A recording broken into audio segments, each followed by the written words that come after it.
एक बार फिर से आप सबका बहुत बहुत स्वागत है आपके अपने परिवार अकाउंटिंग गुरु। आज की क्लास में हम लोग क्या डिस्कस करने जा रहे हैं? आज की क्लास में हम डिस्कस करेंगे journal entry related to the hire purchaser and hire seller. तो देखो, सबसे ज़्यादा इम्पोर्टेंट आपका जो प्रैक्टिकल पोर्शन है जिसमें आप इंटरेस्ट और एचबीपी या कैश प्राइस पता करेंगे, इससे भी ज़्यादा इम्पोर्टेंट आपके लिए क्या होता है? Journal entry related to the hire purchaser and hire seller. Exam में 100% चांस है, या तो वो आपसे कहेगा कि आप लेज़र बनाओ, या तो आपसे वो कहेगा जर्नल एंट्री कर। ठीक है, और कभी कभी आपकी अगर किस्मत खराब रही, लेज़र और जर्नल एंट्री दोनों एक साथ दे देगा। ठीक है, तो हम क्या करेंगे, एक एक को स्टेप वाइज समझेंगे। आपके सामने जर्नल एंट्री ऑलरेडी दे रखी है और इसको खाली हमको क्या करना है, अभी समझना है।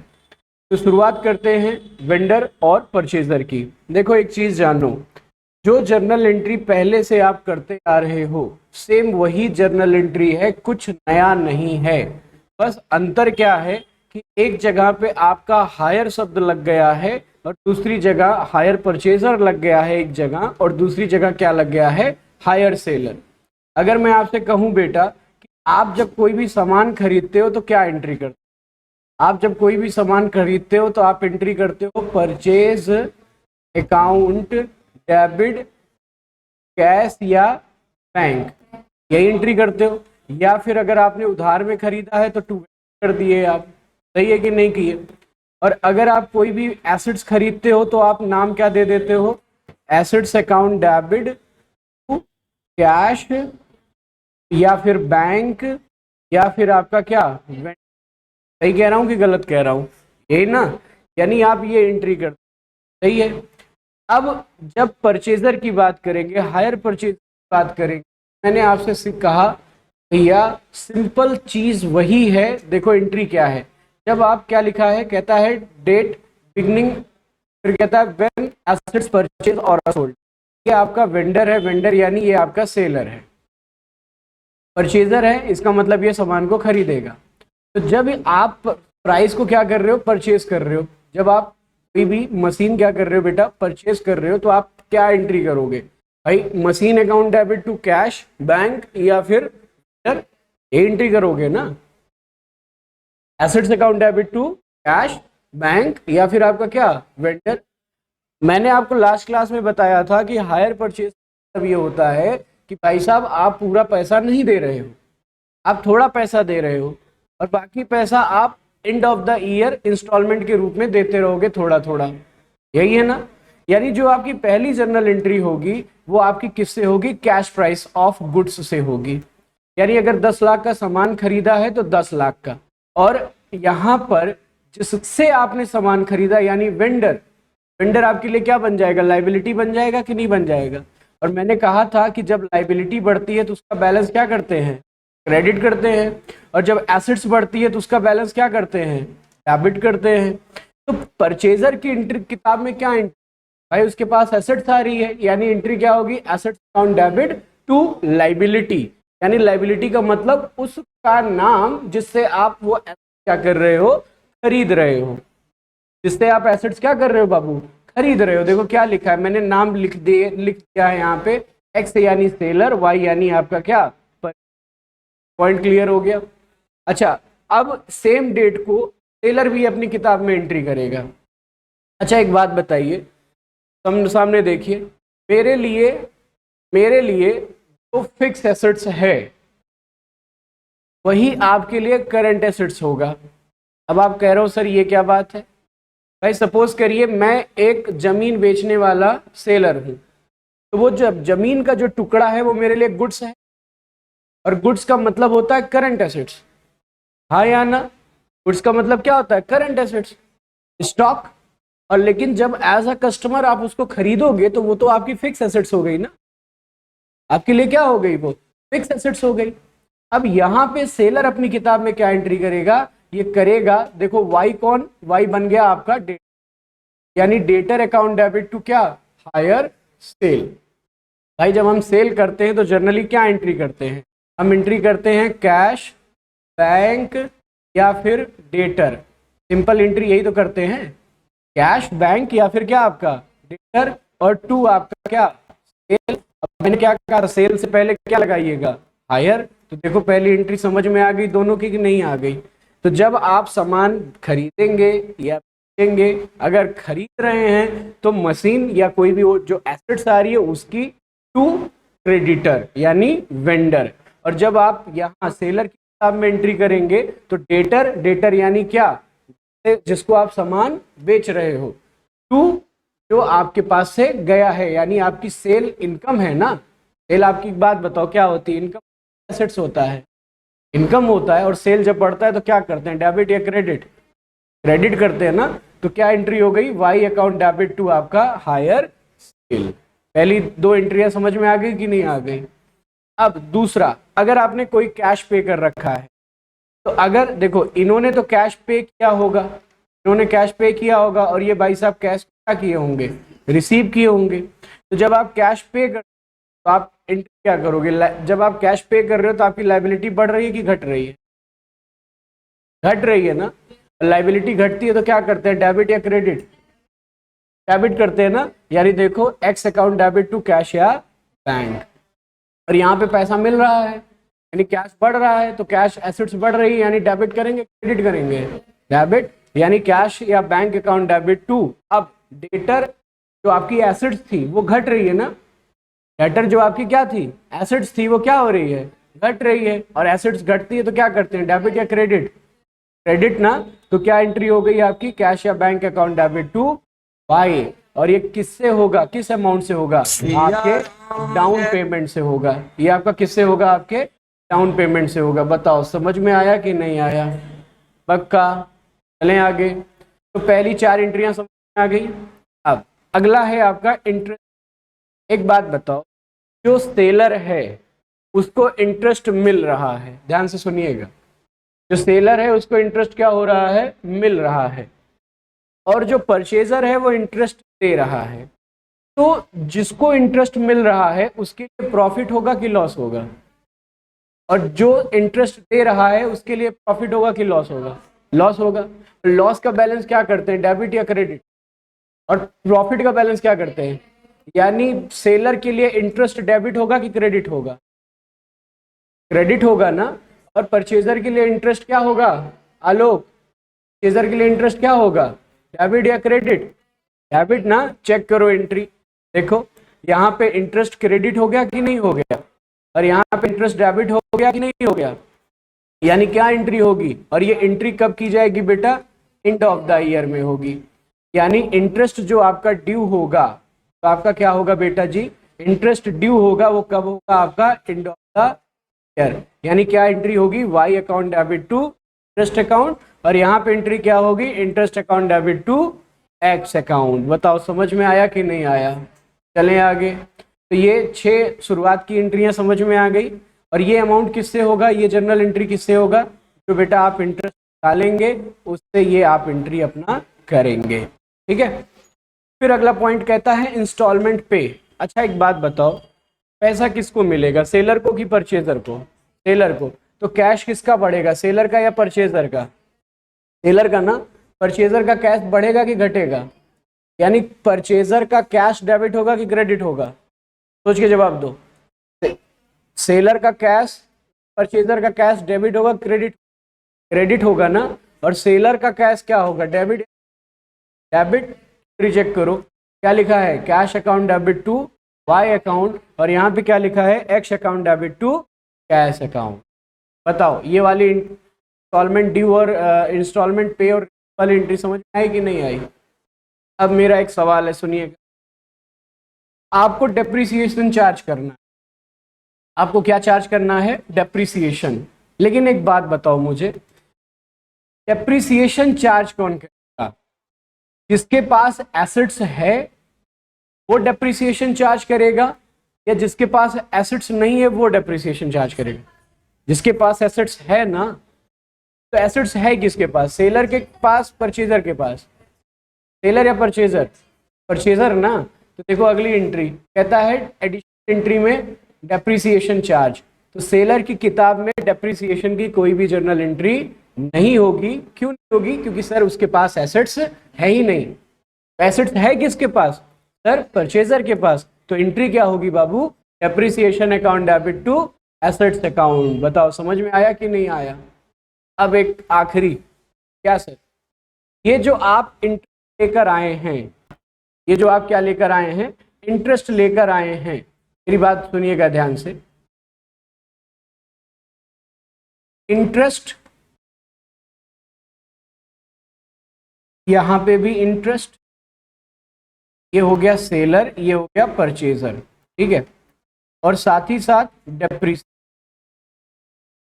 सेलर का जो इंटरेस्ट है या जो परचेजर का इंटरेस्ट है और जो क्या है डेप्रिसिएशन है, ये कहाँ ट्रांसफर किया जाएगा एंड में, प्रॉफिट एंड लॉस अकाउंट। और ये भी कहाँ ट्रांसफर किया जाएगा, प्रॉफिट एंड लॉस अकाउंट में।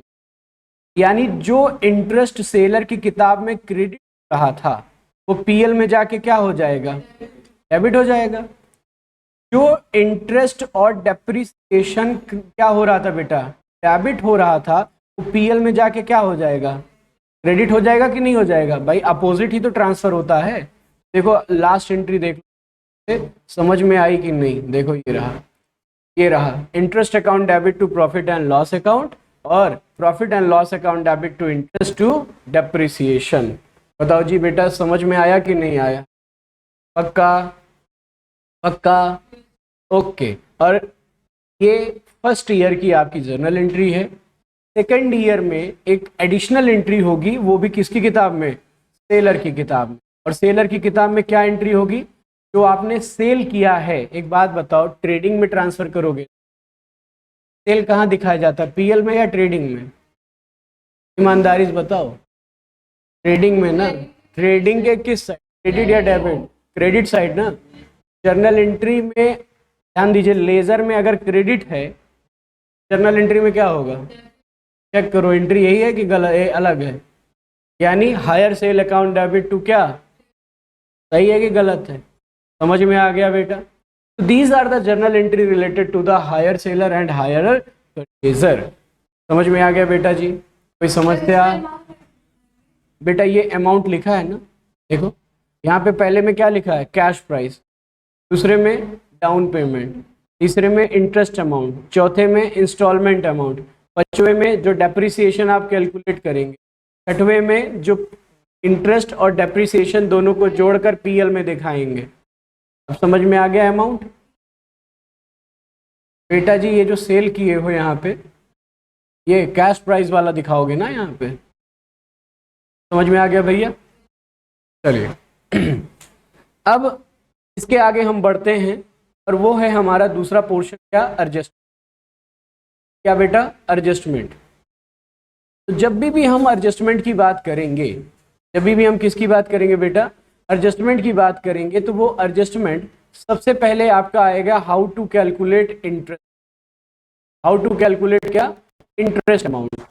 और इंटरेस्ट अमाउंट की जो कैलकुलेशन है, ध्यान से समझिएगा, वो दो तरीके से आपके सामने आएगी। यानी आपको दो तरीके का प्रॉब्लम आपके सामने आएगा और आपको यही दो प्रॉब्लम को क्या करना है बेटा, सॉल्व करना है।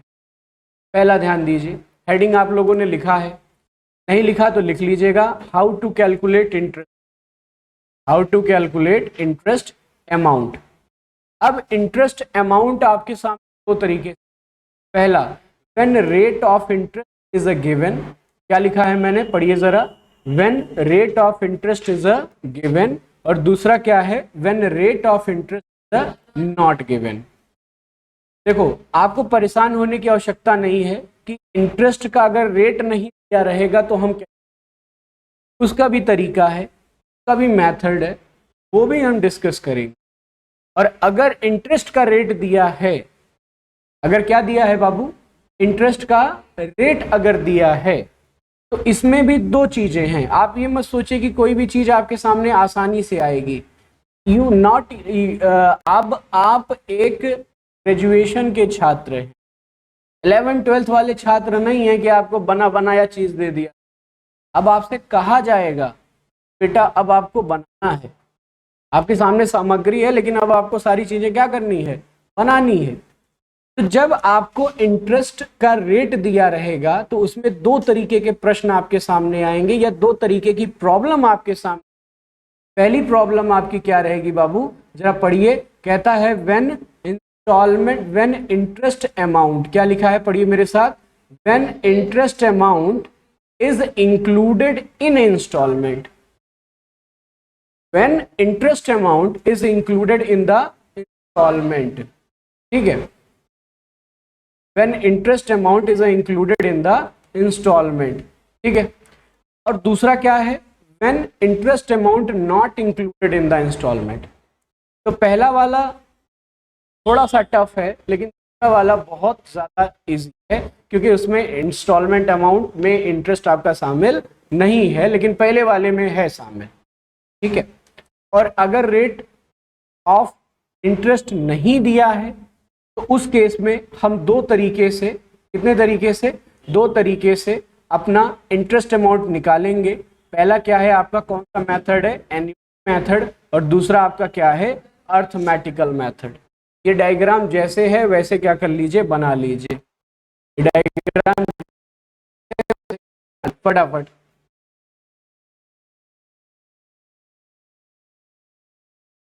चलिए फिर, अच्छा पहला केस हमने कर लिया था, एक और सवाल करते हैं, ठीक है, एक सवाल और करते हैं, एक हाइपोथेटिकल एग्जांपल लेते हैं। कोई किताब लाओ, किताब दे दो मेरे को, अच्छा किताब दे दो, सवाल कर लेते हैं। प्रैक्टिकल 1 खोलिए, प्रैक्टिकल 1।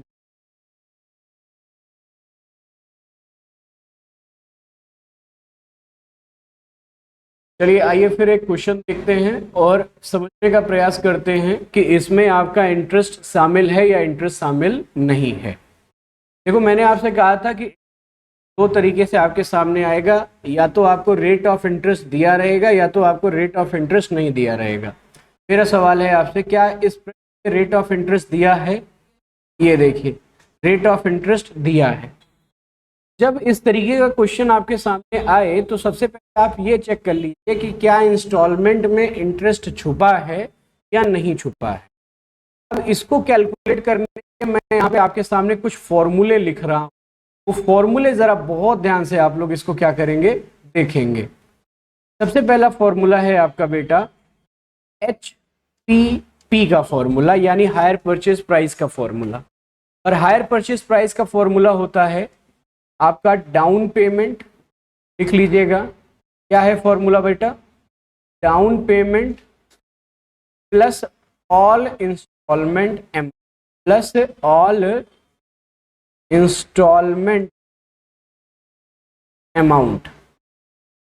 अब एक बार क्वेश्चन देखो, कहता है कि आपने 1 अप्रैल 2013 को X purchase machinery from Y. तो एक्स बन गया क्या, हायर परचेजर या hire seller? Hire purchaser. Y क्या बन गया आपका, हायर सेलर। बहुत से बच्चों को यही समस्या रहती है कि हायर परचेजर कौन होता है, हायर सेलर कौन होता है। तो आप वर्ड जब पढ़ेंगे तो ऑटोमेटिक समझ में आएंगी। तो एक्स बन गया हायर परचेजर, सामान खरीदा वाई से, यानी वाई बन गया hire seller. Cash price of machine बाबू कितना है, 11,200 है। आपने तुरंत डाउन पेमेंट कर दिया है, कितने रुपए का, 3,000 का। अब आपका एग्रीमेंट ये डिसाइड हुआ कि आप 3,000 रुपया end of the year 3 equal instalment में पे करेंगे। यानी टोटल इंस्टॉलमेंट अमाउंट आपका कितना, अगर मैं आपसे पूछूं, आपका टोटल इंस्टॉलमेंट अमाउंट 3,000 इन 3 यानी कितना, 9,000 हो गया कि नहीं हो गया? और चलो HPP निकाल लिया जाए जल्दी से। तो 9,000 इधर हो गया प्लस डाउन पेमेंट कितना आपका 3,000, यानी टोटल HP कितना हो गया आपका, जल्दी से बोलो, 12,000 रुपये। समझ में आ गया इतना? पहला फॉर्मूला समझ में आया कि नहीं आया? अब दूसरा फॉर्मूला देखिए। दूसरा फॉर्मूला कहता है इंटरेस्ट अमाउंट। दूसरा फॉर्मूला कहता है इंटरेस्ट, और फॉर्मूला इसका होता है HPP minus cash price. HPP minus क्या बेटा, कैश प्राइस। तो HPP कितना निकाल लिया आपने? आपने कहा सर 12,000, और कैश प्राइस आपका कितना है, 11,200। तो इसका मतलब टोटल इंटरेस्ट आपका कितना है, 800 रुपया। अब ये 800 रुपया आपके फर्स्ट इंस्टॉलमेंट में शामिल है, आपके सेकंड इंस्टॉलमेंट में शामिल है और आपके थर्ड इंस्टॉलमेंट में शामिल है। लेकिन सर कितना शामिल है? क्या 800 को 3 बराबर भाग में बांट दें? तो आंसर है नहीं, क्योंकि मैंने आपको लास्ट क्लास में बताया था कि interest always calculated on the outstanding balance. Interest is always calculated on the outstanding balance. क्या मैंने यही कहा था कि कुछ अलग कहा था? यही कहा था भाई साहब ना। तो जब मैंने यही कहा था और ये भी मैंने कहा था interest amount will decrease year by year, ये भी कहा था कि नहीं कहा था? अब इसी को बेस मान के हम अपना इंटरेस्ट क्या करेंगे, कैलकुलेट करेंगे। जल्दी से एक हेडिंग बनाइए, जल्दी से वर्किंग लिखिए, calculate the amount of interest. Calculate the amount of interest. इसके लिए बेटा बॉक्स बनाइए। पहला बॉक्स है आपका आउटस्टैंडिंग का। पहला बॉक्स क्या रहेगा आपका बेटे? आउटस्टैंडिंग का। दूसरा बॉक्स रहेगा आपका इंटरेस्ट का, इंटरेस्ट अमाउंट। ठीक है, कौन क्या लिखेंगे? Interest amount. तीसरा बॉक्स रहेगा इंस्टॉलमेंट अमाउंट।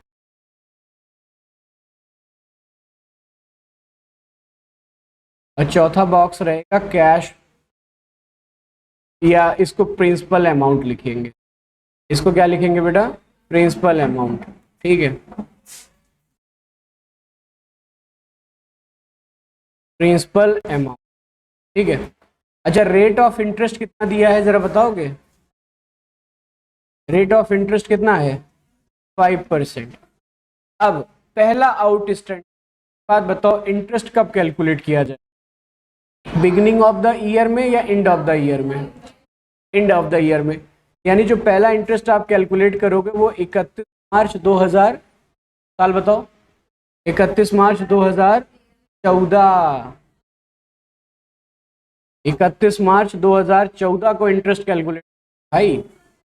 और 31 मार्च 2014 का आउटस्टैंडिंग बैलेंस कितना है कैसे पता करेंगे भैया? टोटल कितना, टोटल कैश प्राइस कितना था? 11,200। डाउन पेमेंट कितना कर दिए हो? तो बचा कितना? 8,200। यानी पहला आउटस्टैंडिंग बैलेंस आपका कितना है? 8,200। बेटा जल्दी से 5% निकालिए इसका इंटरेस्ट, बहुत जल्दी, जितना जल्दी हो सके। कितना बेटा? 410 रुपया। इंस्टॉलमेंट पहले से ही दे रखा है, कितना? 3,000 रुपया। और मैंने आपसे लास्ट क्लास में क्या कहा था कि इंस्टॉलमेंट का मतलब क्या होता है, जल्दी बताओ। इन तक इंस्टॉलमेंट का मतलब क्या होता है? इंस्टॉलमेंट का मतलब होता है प्रिंसिपल प्लस इंटरेस्ट। यही होता है ना? इंस्टॉलमेंट का मतलब क्या होता है? Principal plus interest. और अगर आपको प्रिंसिपल निकालना है तो क्या फॉर्मूला यूज करोगे? आप फॉर्मूला यूज करोगे इंस्टॉलमेंट माइनस इंटरेस्ट, यही ना? फटाफट इसे नोट कर लीजिएगा। फॉर्मूला क्या यूज करेंगे? Instalment minus interest. ठीक है बेटा, जल्दी से माइनस करके प्रिंसिपल अमाउंट बताइए। कितना बेटा? 2590। गलत मत बताइएगा, ठीक है? 2590। चलिए बहुत सुंदर। अब के बाद आगे बढ़ेंगे। पहला साल अब दूसरे साल का आउटस्टैंडिंग। अच्छा, दूसरे साल का इंटरेस्ट कब निकाला जाएगा बताइए? दूसरे साल का इंटरेस्ट कब निकाला जाएगा? 31 मार्च 2015 को ना? अच्छा, प्रिंसिपल अमाउंट कितना आएगा इस बार जल्दी से बताओ? क्या करेंगे? 8,200 माइनस 2590, यानी प्रिंसिपल से प्रिंसिपल घटेगा। कितना आया बेटा? 5610। बेटा जल्दी से इंटरेस्ट निकालो, बहुत जल्दी से। कितना गया? 281 रुपया। पक्का ना? जल्दी। अच्छा, इंस्टॉलमेंट पहले से दे रखा है, जल्दी से प्रिंसिपल बताओ, बहुत जल्दी से प्रिंसिपल अमाउंट बताओ। 2719 लीजिए।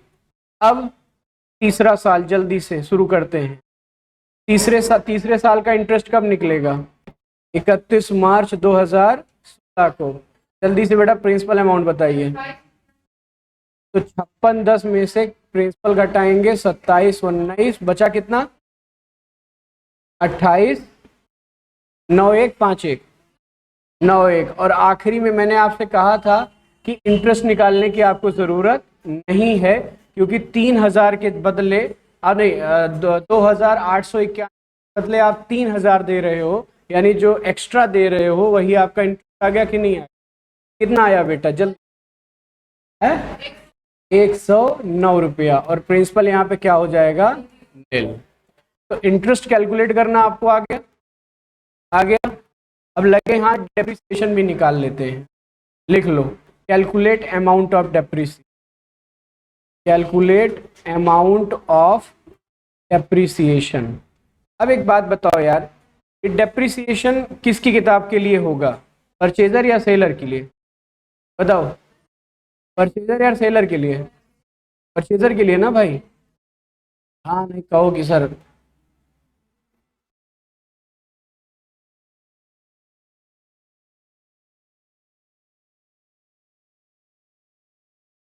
बस 10 मिनट का टाइम दीजिए बस आप।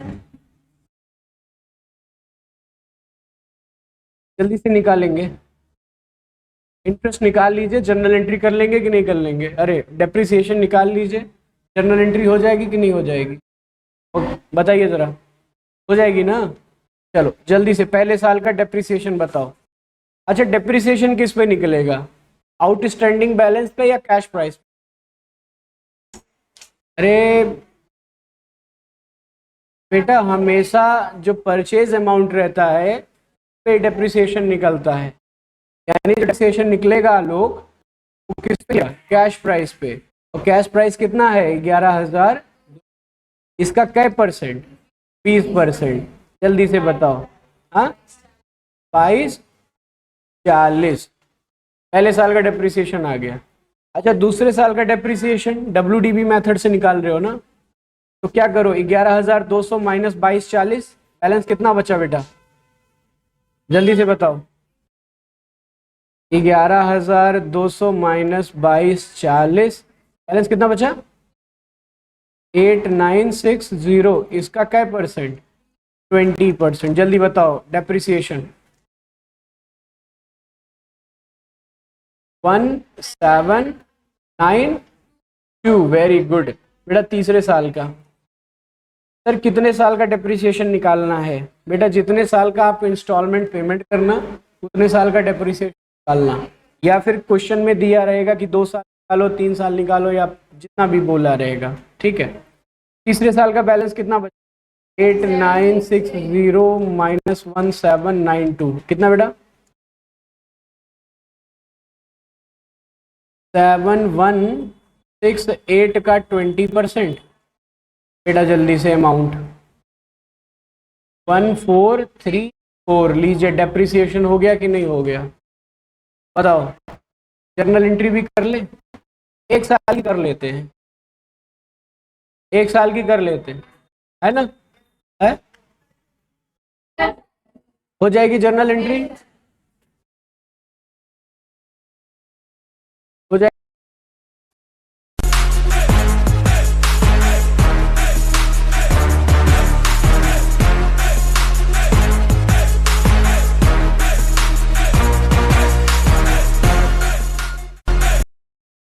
चलिए आइए फिर जर्नल एंट्री देखते हैं।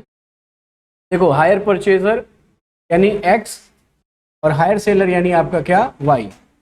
अच्छा, जो पहली जर्नल एंट्री होगी वो कब होगी बेटा? 1 अप्रैल 2013। फॉर्मेट नहीं बना रहा हूं, लेकिन आप लोग फॉर्मेट।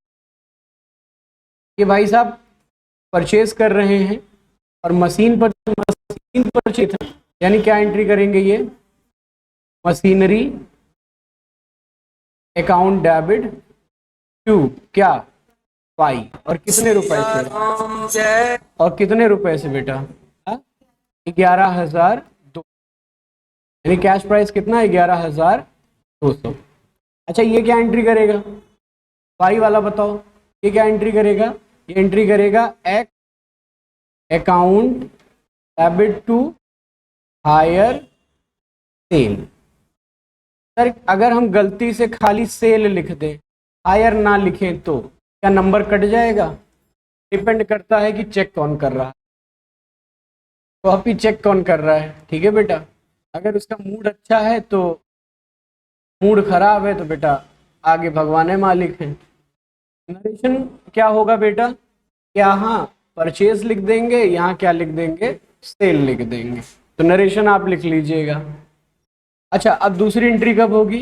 जब आप डाउन पेमेंट करोगे। तो डाउन पेमेंट, ये पेमेंट कितना रुपए? 3000 कर रहे थे ना, तो ये क्या एंट्री करेंगे बेटा? Y account debit to cash account. कितने रुपए से बाबू? 3000 से।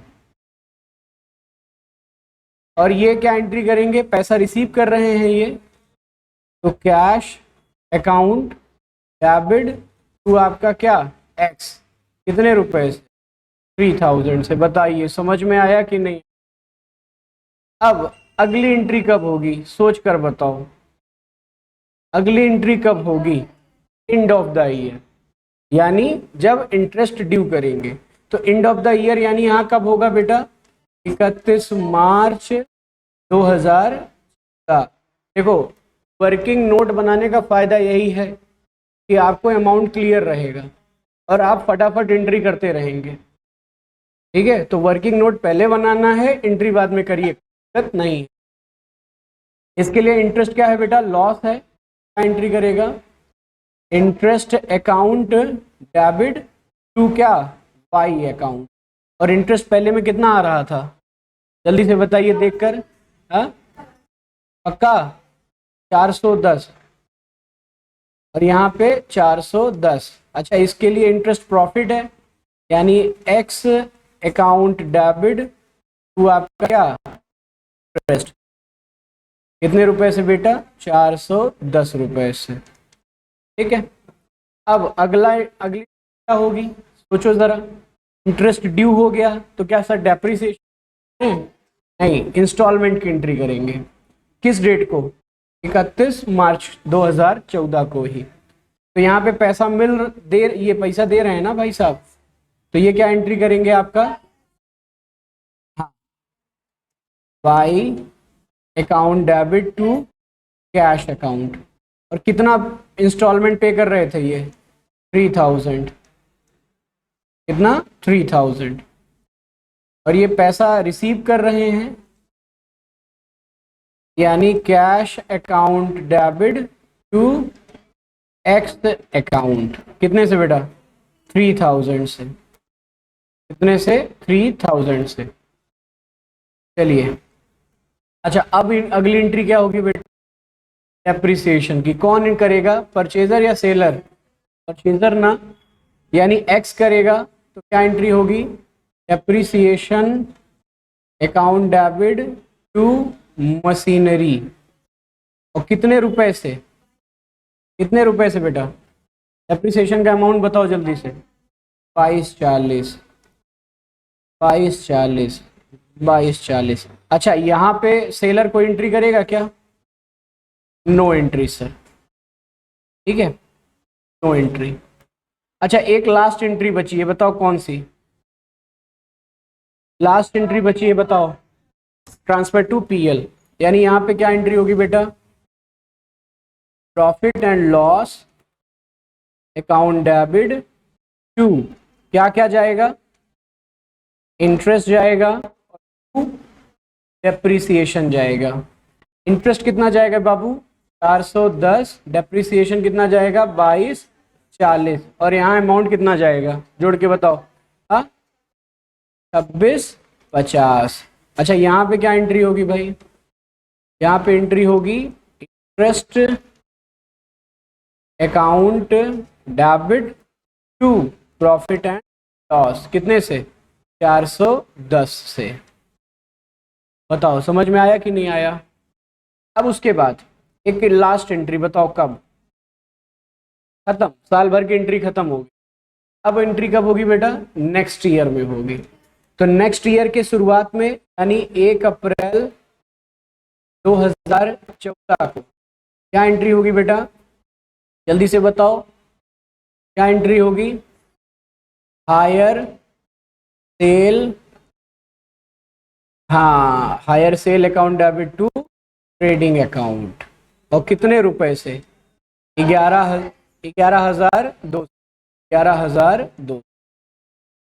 बेटा जी समझ में आ गया कि नहीं आ गया? तो यहाँ पे कोई एंट्री नहीं है, ठीक है।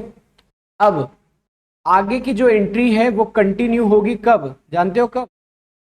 31 मार्च 2015 को। क्या क्या एंट्री होगी?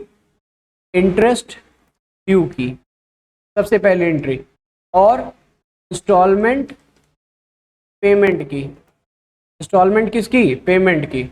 और क्या एंट्री होगी बेटा? डेप्रिसिएशन चार्ज की। और क्या एंट्री होगी? ट्रांसफर टू पीएल की। ये 4 एंट्री होगी।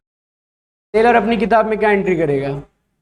Interest due, instalment receive, depreciation की एंट्री तो करेगा नहीं, और ट्रांसफर टू पीएल। यानी ये परचेजर 4 एंट्री करेगा और सेलर कितनी एंट्री करेगा?